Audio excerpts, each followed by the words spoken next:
Toba Tek Singh assistant commissioner के नारवा रवैये और वकील के साथ बदतमीजी करने पर डिस्ट्रिक्ट बार एसोसिएशन में मुकम्मल हड़ताल और अदालतों का बाइकाट किया गया।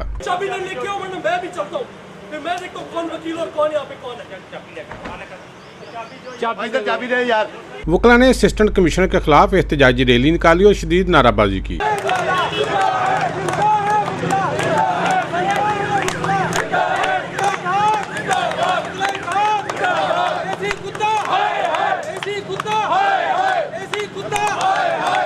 वकला ने इल्ज़ाम ऐद किया है कि असिस्टेंट कमिश्नर तबरेज़ सादिक मरी ने महताब अहमद चीमा एडवोकेट के घर पर अपने साथियों के हमरा हमला किया और घर के दरवाजे तोड़ डाले। वकला ने मजीद कहा कि असिस्टेंट कमिश्नर के तबादले तक एहतजाज जारी रहेगा। आपका DSP अब एडवोकेट हाई कोर्ट उधर प्रैक्टिस करता हूँ। मेरा बेटे के नाम 3 नंबर अलाट था, फिर उन्होंने गैर कानूनी कैंसिल किया। जबकि वो यहाँ से डेपुटेशन में गया है, तो उसके बाद ये 1 नंबर में डॉक्टर आसिफ साहब की रिहाइश है, वहाँ उनके बच्चे रहते हैं, क्लिनिक है, वहाँ ये पुलिस आई है, AC आया खुद, उस गैरकार आए हैं, उन्होंने उनके दोनों दरवाजे तोड़े, अंदर बच्चियाँ थी उनको बेइज्जत किया है, कानून को हाथ में लिया है।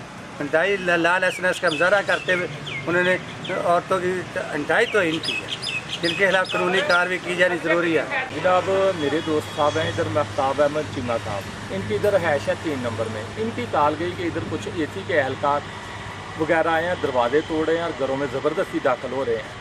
तो मैं इनकी कॉल पे इधर आया मामले को रफा दफा करवाने के लिए। तो AC साहब के जो गुंडे हैं ना, वो दरवाजे तोड़ के घरों में दाखिल हो चुके थे। हमने स्टे की कापी भी प्रोवाइड की कि आप ये गैर कानूनी काम ना करें। तो जिसकी वजह से वो मतलब ना हमारे दोस्तों के साथ जो मतलब डॉक्टर एहसन साहब हैं, इनके साथ जदोकोब होना शुरू हो गए।